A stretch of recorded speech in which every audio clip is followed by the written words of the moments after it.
아버지 하나님 감사드립니다. 저희들에게 또 예배드릴 수 있는 장소와 시간과 마음을 열어주셔서 감사드립니다. 이 시간 아버지 하나님 저희들의 마음문을 열고 주님께 찬양드렸습니다. 아버지 하나님 그 찬양을 받아주시고 저희들에게는 하나님 축복의 시간이 되게 도와주시옵소서.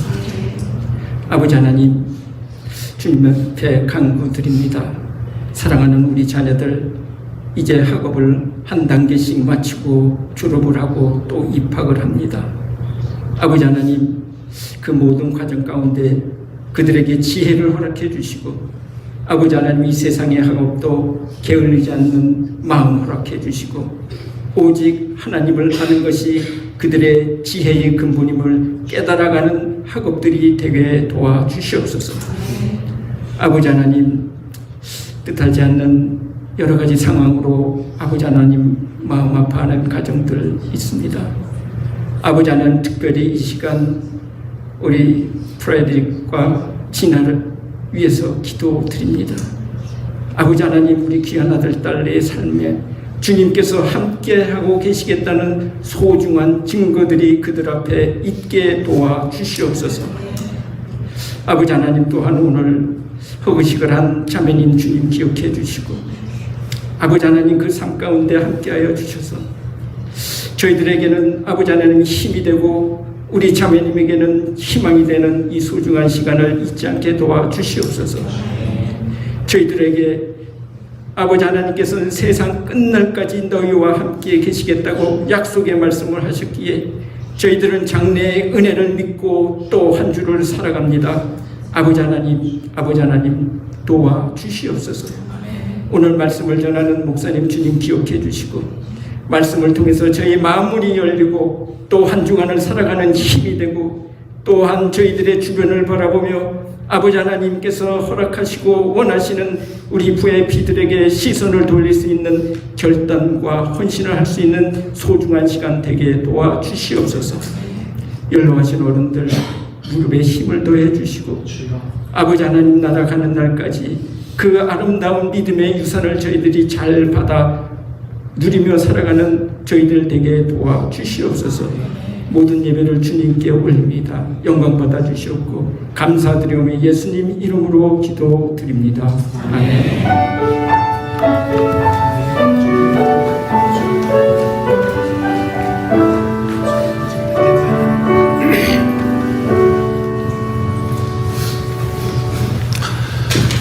이 시간은 하나님께서 우리에게 주시는 말씀을 함께 읽읍시다. 디모데후서 4장 6절부터 8절까지의 말씀입니다.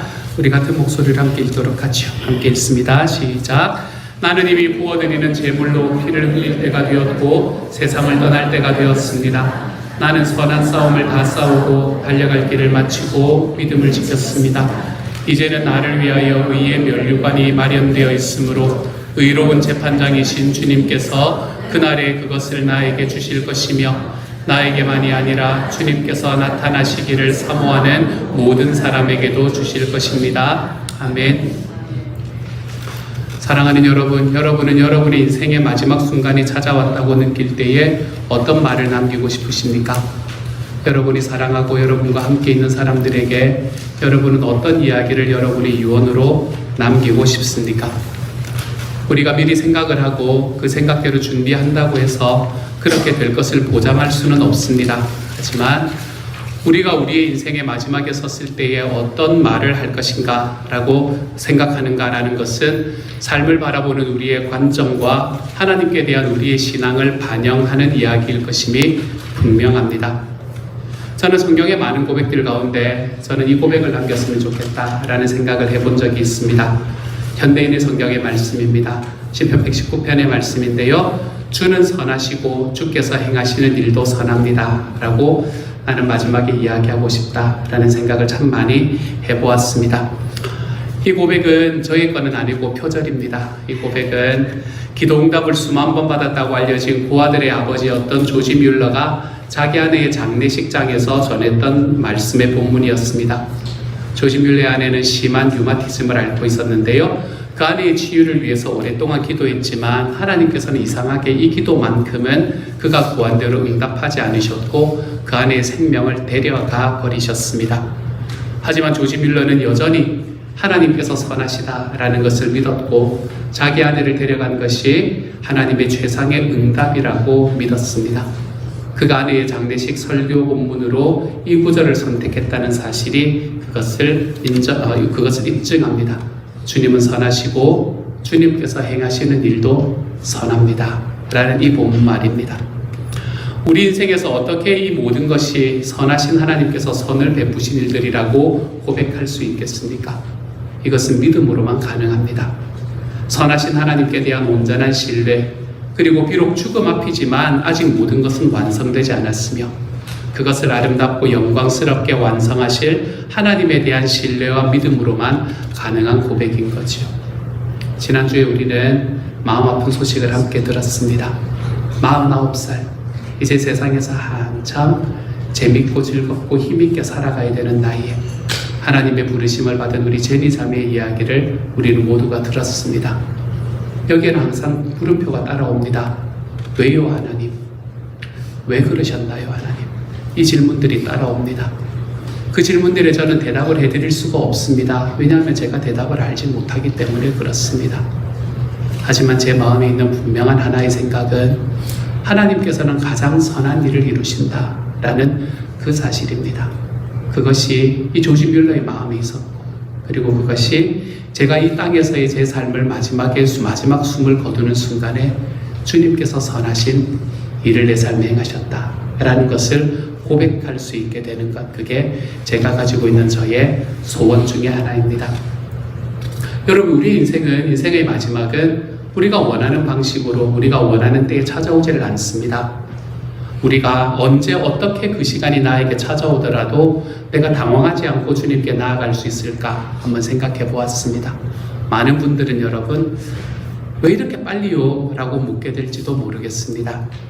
우리 일생에 우리가 하나님을 향해 가지는 믿음이라는 건 언제나 연약할 수밖에 없습니다. 물론 그 신앙이 시간을 통해서 점점 견고해지기는 하겠지만 우리의 연약한 믿음은 어쩌면 우리의 임종의 시간에도 여전히 하나님께 하나님 지금은 너무 일러요.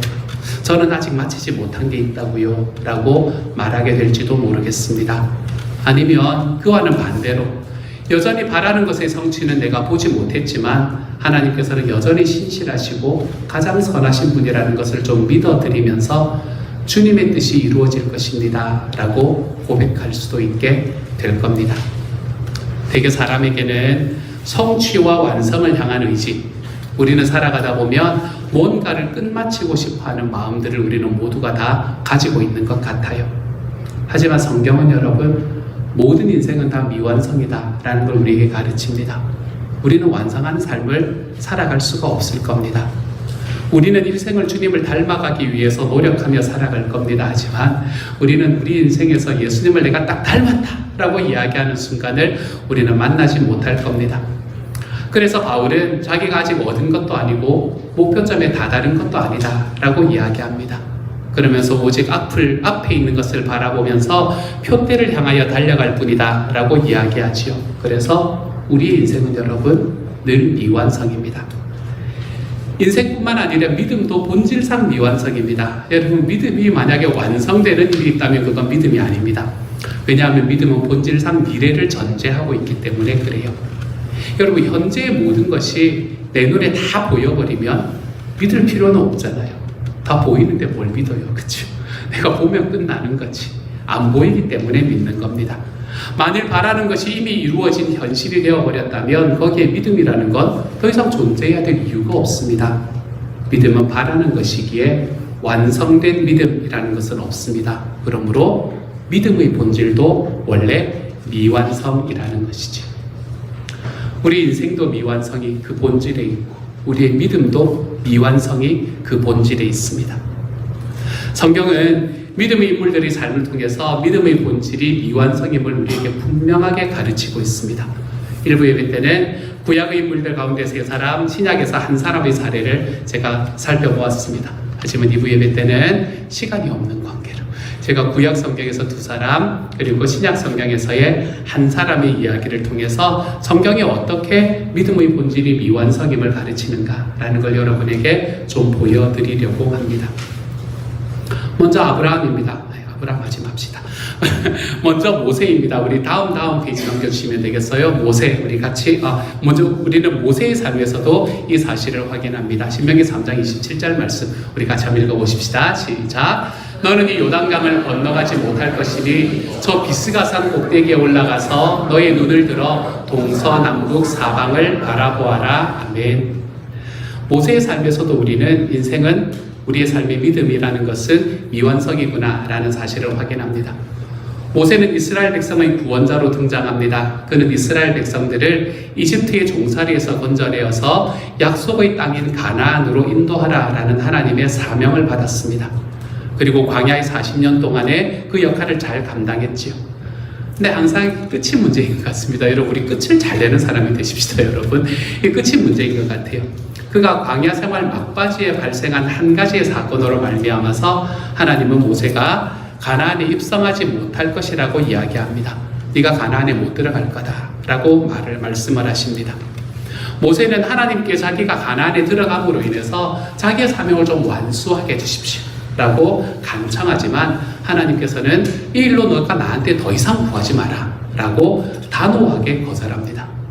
결국에 모세는 자기가 하나님께로부터 받은 사명의 99%를 이루었지만 그 완성과 성취는 보지를 못했습니다. 하나님께서 모세의 인생에서 마지막으로 하게 한 일이 바로 이 말씀입니다. 하나님께서는 그가 비스가산이라는 곳의 꼭대기로 올라가서 요단 건너편의 한 산에서 가나안 땅을 바라보는 일을 해라 라고 이야기했지요. 이게 모세의 인생에서 마지막에 일어났던 일입니다. 모세가 마지막으로 자기가 걸어가야 될 그 사명, 그 가나안 땅을 바라보았다는 사실은 하나님께서 모세의 마지막에 그에게 믿음을 요구하셨다라는 사실을 보여줍니다. 많은 성경의 독자들은 모세의 삶에서 이 대목을 매우 아쉬워합니다. 조금만 더 잘했으면, 한 번만 실수를 안 했으면 그곳에 다 들어가서 완전히 성취할 수 있었을 건데. 그런데 사실 하나님은 모세에게 믿음으로 얻게 될 더 나은 것을 주시는 겁니다. 물리적 장소로서의 가나안보다 더 나은 성, 하늘에 있는 영원한 성을 하나님께서는 모세를 위해서 예비하고 계시는 겁니다. 그리고 모세를 그곳으로 직접 인도하고 계시는 거지요. 이처럼 모세의 믿음의 삶은 미완성의 삶이었습니다. 하지만 하나님께서 그 믿음의 삶을 완성시켜 주셨지요. 다윗의 삶은 어떻습니까? 다윗은 하나님의 성전을 건축하고 싶어 했지만 하나님은 그의 선한 소원을 거절하셨습니다. 하나님의 전을 짓고 싶다라는 이 소원이 얼마나 선한 소원입니까, 여러분? 얼마나 멋진 소원이에요. 근데 이 소원을 하나님께서는 거절하십니다. 네가 나를 위해서 집을 지어주는 것이 아니라 내가 너를 위해서 집을 지어주는 거다. 이렇게 말씀하면서 말입니다. 우리는 하나님을 위해서 뭔가를 하고 싶어하는 선한 마음을 가지고 살아갈 수 있습니다. 하지만 우리가 좀 유념해야 될 것은 우리가 하나님을 위해서 뭔가를 해드릴 수 있는 존재가 아니라 하나님께서는 우리를 위해서 모든 것을 주시는 분이라는 사실입니다. 우리가 이걸 좀 알아야 됩니다. 다윗은 이 사실을 뼈저리게 배웠습니다. 그리고 그의 인생 마지막 자리에서 이렇게 고백하지요. 역대상 29장 14절부터 16절까지의 말씀만 함께 읽습니다. 같이 읽지요. 시작. 제가 무엇이며 저의 백성이 무엇이기에 우리가 이렇듯이 기쁜 마음으로 바칠 힘을 주셨습니까? 모든 것을 주님께서 주셨으므로 우리가 주님의 손에서 받은 것을 주님께 바쳤을 뿐입니다. 주님 앞에서 우리는 우리의 모든 조상처럼 나그네와 임시 거주민에 불과하며 우리가 세상에 사는 날이 마치 그림자와 같아서 의지할 곳이 없습니다. 주 우리 하나님, 우리가 주님의 거룩한 이름을 위하여 주님의 성전을 건축하려고 준비한 이 모든 물건은 다 주님의 손에서 받은 것이니 모두 다 주님의 것입니다. 아멘. 정말 아름다운 고백 아닙니까, 여러분? 한번 생각해 보세요. 하나님을 위해서 위대한 일을 하고 싶었습니다. 하나님을 위해서 하나님의 전을 지어드리고 싶었어요. 얼마나 멋진 소원입니까? 이 소원이 이루어지지 않을 거라고는 상상조차 못했을 겁니다. 근데 하나님께서 그것을 거절하셨습니다. 여러분, 어떤 마음이 먼저 들어올까요? 왜? 왜 나는 안 되지? 이 원망하는 마음이 먼저 들어올 겁니다. 교회에서 요만한 거 하나 가지고도 우리는 마음이 상하는데, 여러분 자기 인생에 하나님을 위해서 하는 그 가장 큰 일이라고 생각했던 게 하나님에게로부터 거절됐다고 생각해 보십시오. 하나님 앞에서 가지고 있는 그 거절로 인한 마음 상함이 분명히 그 마음이 있었을 겁니다. 그런데 다윗은 그것으로 마음 상해하지 않습니다. 저는 이게 다윗이 가지고 있는 정말 위대한 일이라고 생각합니다. 도리어 그는 하나님의 의도를 제대로 이해합니다. 다윗의 고백을 보면 자기의 것으로 하나님을 섬길 수 있다는 생각을 도무지 찾아볼 수가 없습니다. 그는 천지에 있는 모든 것이 다 주님의 것이기에 내가 나의 것으로 하나님을 위해서 뭔가를 할 수 있다는 생각을 전혀 하지 않습니다. 모든 사람을 크게 하심, 모든 사람을 강하게 하심이 주님의 손에 있다고 고백하는 다윗은 자기가 가진 모든 것이 하나님의 은혜로 주신 것이라는 걸 알고 있습니다. 심지어 하나님께 뭔가를 드리는 것뿐만이 아니라 하나님 앞에 드리고 싶다는 마음조차 하나님이 은혜로 주신 것이다. 이렇게 고백하는 걸요. 하나님이 주시지 않은 것이 아무것도 없습니다. 모든 것이 하나님께서 주신 겁니다. 우리의 삶은 그림자같이 사라지는 인생이기에 하나님께서 주신 은혜로만 설명이 가능하다라고 다윗은 이야기합니다. 그리고 그는 하나님께 받은 것을 주님께 아낌없이 드렸다. 자기뿐만 아니라 주님의 백성들도 자신과 하나가 되어 자원하는 심령으로 하나님께로부터 받은 것을 하나님께 드렸다고 고백합니다. 그러면서 이제 다윗은 자기 아들 솔로몬에게 자기와 동일한 마음을 주셔서 자신과 백성들이 드린 물질로 하나님의 성전을 건축할 수 있게 해주십시오 라고 기도합니다. 여러분, 이 다윗의 기도를 한번 생각해 보세요. 이 다윗의 기도, 이 다윗의 고백이 어떤 부분이 과연 무언가를 이루지 못한 아쉬움을 보여주는 부분이 있습니까? 다윗은 전혀 아쉽지 않았습니다. 자기 인생에서 가장 하고 싶었던 그 일이 이루어지지 않았음에도 다윗은 하나도 아쉬워하지 않습니다. 그는 마치 어떤 사람처럼 행동하나 하면 모든 것을 성취하고 이룬 사람처럼 자기 인생에 대해서 만족스러워하는 것을 보여줍니다. 여러분, 다윗의 삶이 보여주는 게 뭡니까? 그것은 믿음으로 사는 사람은 만족함으로 인생을 마칠 수 있다는 사실입니다. 믿음으로 사는 사람은 어떤 상황 속에서도 만족함으로 인생을 마칠 수 있습니다. 오직 믿음으로 사는 사람만이 만족함으로 자신의 죽음조차 받아들일 수 있습니다. 거기에는 왜 이렇게 빨리 저를 데려가십니까? 라는 아쉬움 섞인 질문도 없습니다. 믿음은 인생을 가장 잘 산 사람처럼 하나님께서 부르실 때 내가 만족함으로 그 주님의 부르심에 응할 수 있게 합니다. 이것이 믿음이 임종을 앞둔 성도에게 하는 일이지요.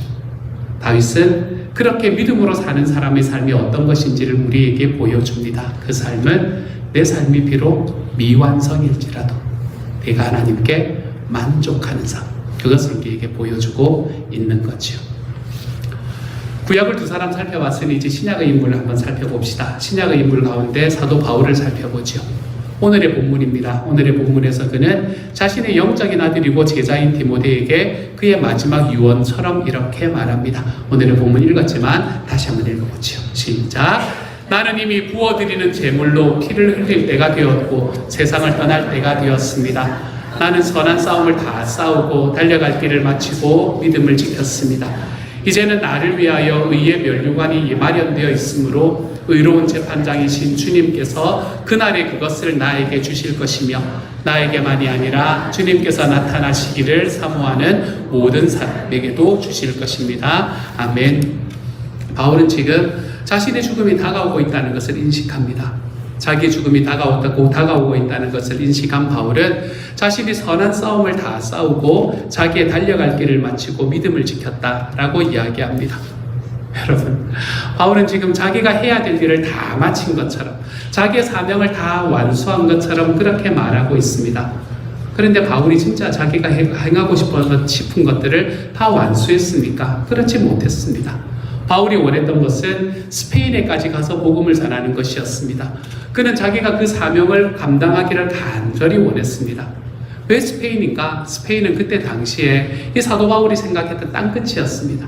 스페인이 유럽의 끝에 있는 거 아시죠? 그렇죠? 그러니까 스페인을 가면 땅끝까지 가는 것이다 라고 생각했습니다. 그래서 그는 주님께서 땅끝까지 이르러 내 증인이 되리라 라고 하신 말씀을 완수하기를 원했던 거죠. 근데 성경은 바울이 스페인에 가서 하나님의 복음을 전하고 싶어하는 이 자기의 소원을 이루었다고 우리에게 말해주지 않습니다.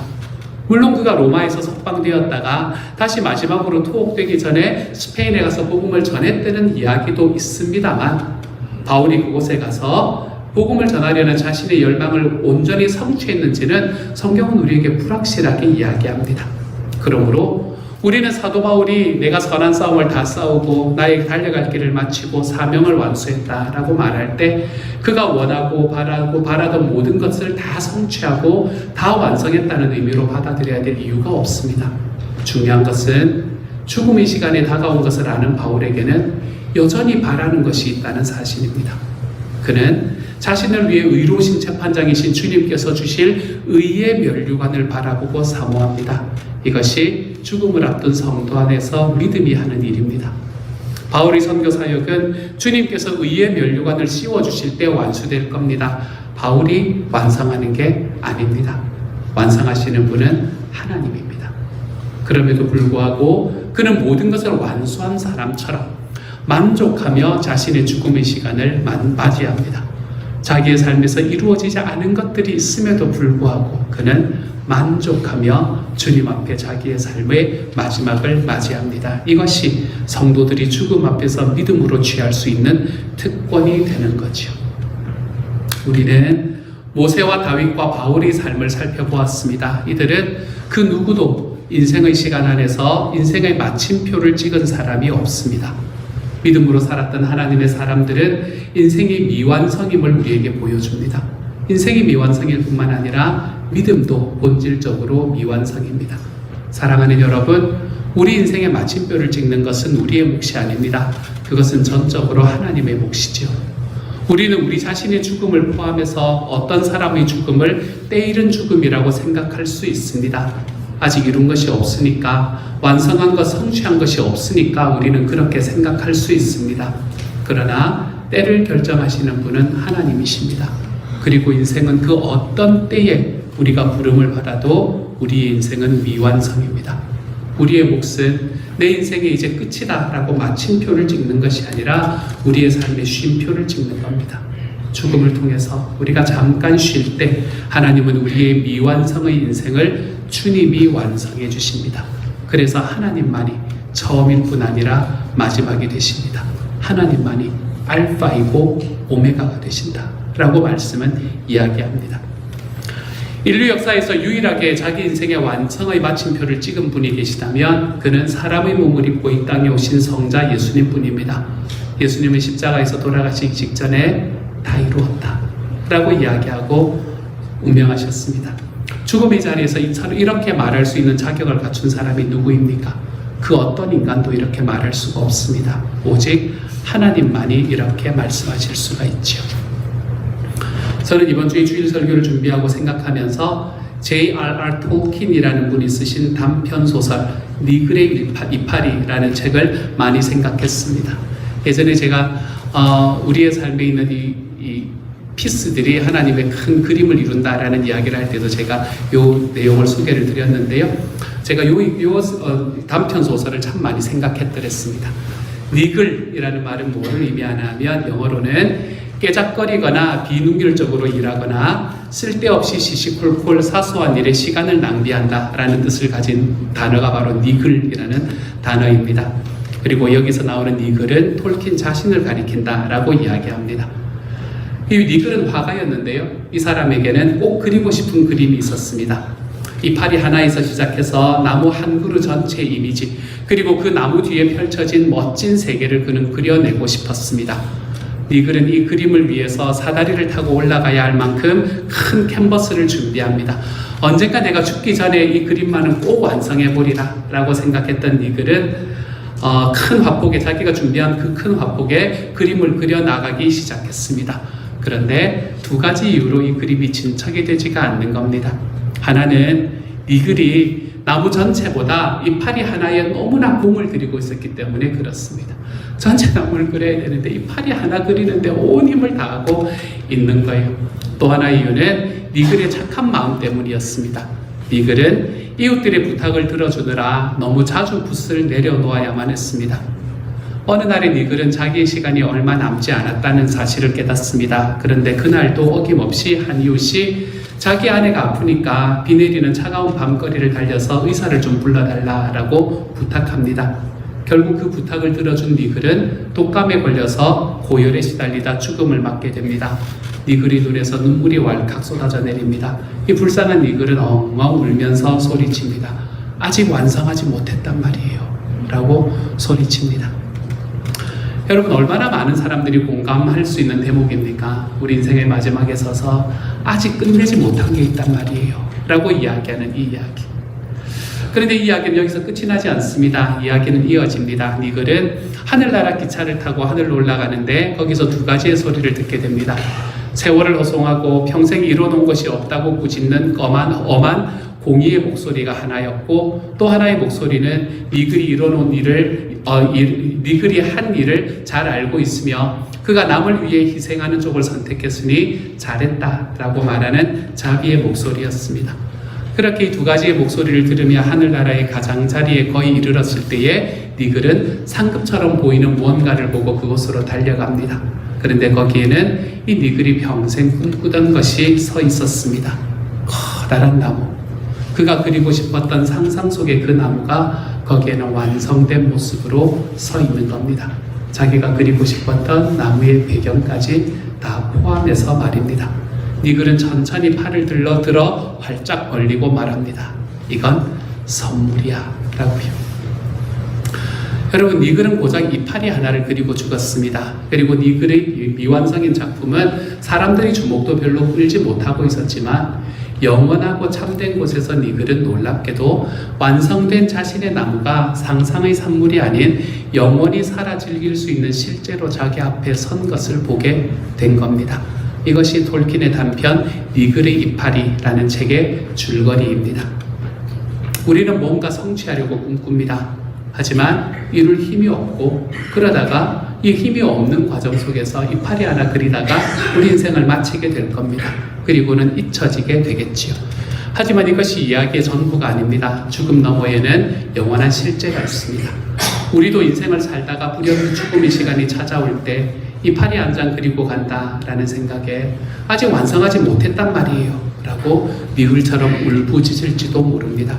그러나 우리가 이 땅을 사는 동안 믿음으로 행했지만 완성하지 못한 그 일은 하늘나라인 그곳에서는 완성된 실제로 우리 앞에 나타날 겁니다.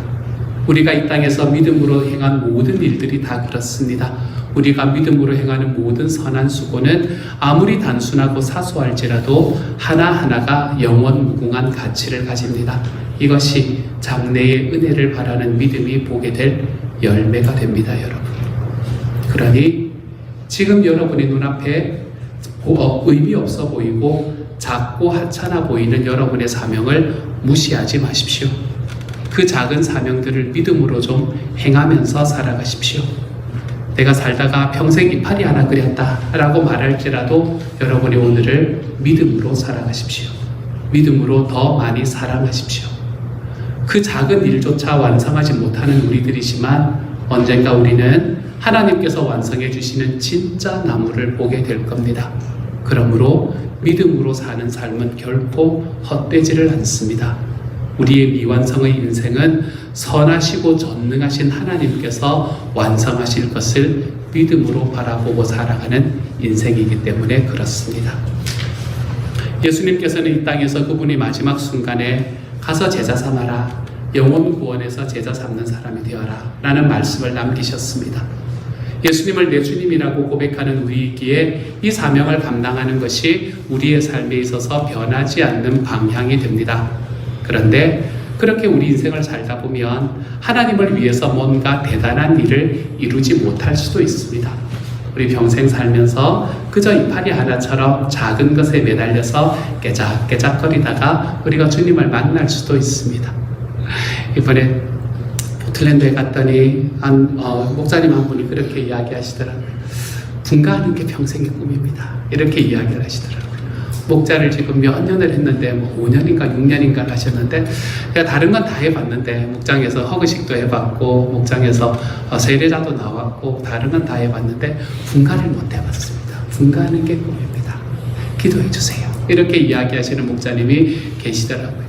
제가 차마 그 이야기를 못했지만 기도해 드리겠습니다. 이렇게 말했지만 여러분 평생 우리가 하나님 앞에 목장을 하면서 우리가 목장을 하면서 분가 좀 못하면 어떻습니까? 우리 하나님 앞에 살아가는 과정에서 어느 순간에는 목장 목녀님 두 분이서 목장을 하고 계시는 그런 모습이 좀 있으면 어떻습니까?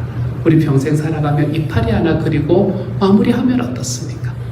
우리 하나님께서 우리에게 주시는 그 하나님의 은혜, 우리 주님께서 장래에 비추실 우리 주님의 사명, 우리 주님의 은혜를 바라본다면 우리는 내 눈앞에 있는 그 작은 사명들, 하나님께서 나에게 주시는 그 한 사람 한 사람에 내 마음 주고 살아가는 그 사명들에 우리의 삶을 좀 드리면서 살아갈 수 있게 되는 겁니다.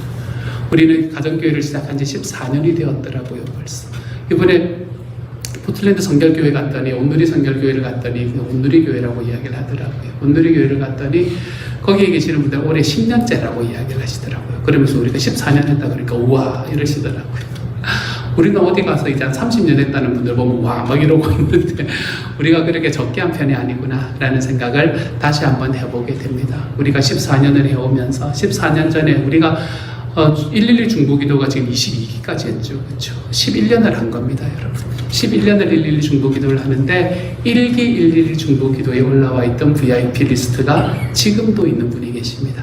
11년째가 되어 있는데요.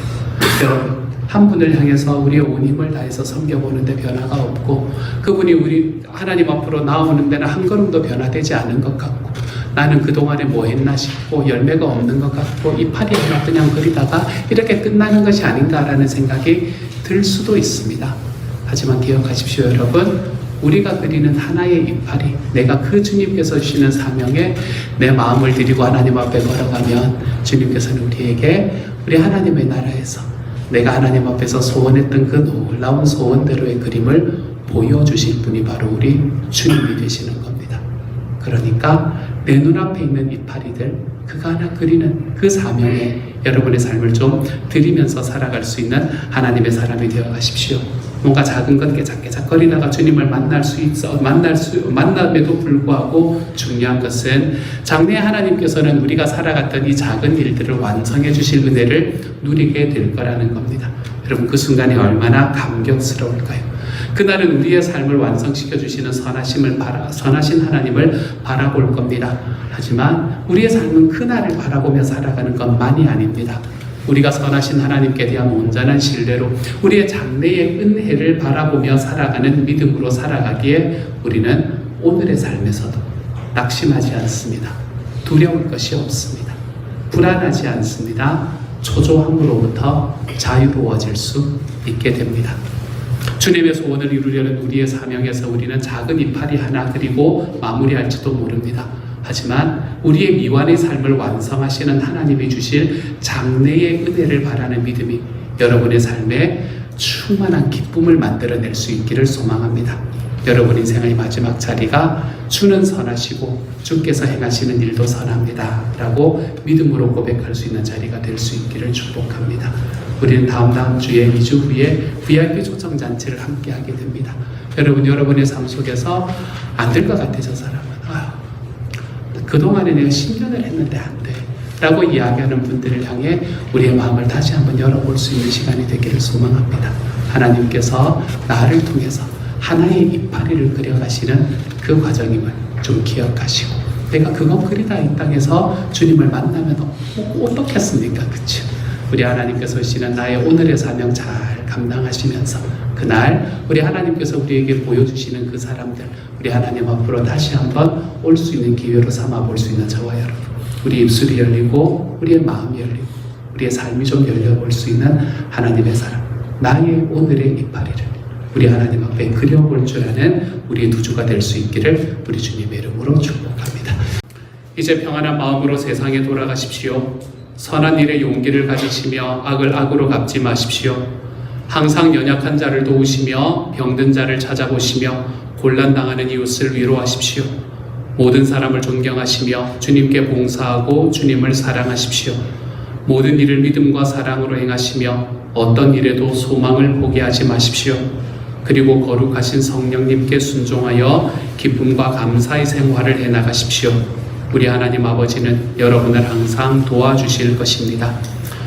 지금은 우리를 죄에서 구원해 주신 우리 주 예수 그리스도의 은혜와 하나님의 놀라우신 사랑하심과 성령님의 교통하시는 은혜가 본질상 미완성인 믿음을 붙들고 영혼 구원하여 제자 양육하는 주님의 소원을 이루기 위해서라면 작은 사명을 기쁨으로 만족하며 행하며 살다가 주님을 만나는 날 완성된 그림을 바라보며 행복해할 날을 기대하며 살아보기로 소망하고 일어서는 모든 시온 영락 식구들 한 사람 한 사람에게 지금부터 영원토록 함께 계시기를 간절히 축원하옵나이다. 아멘.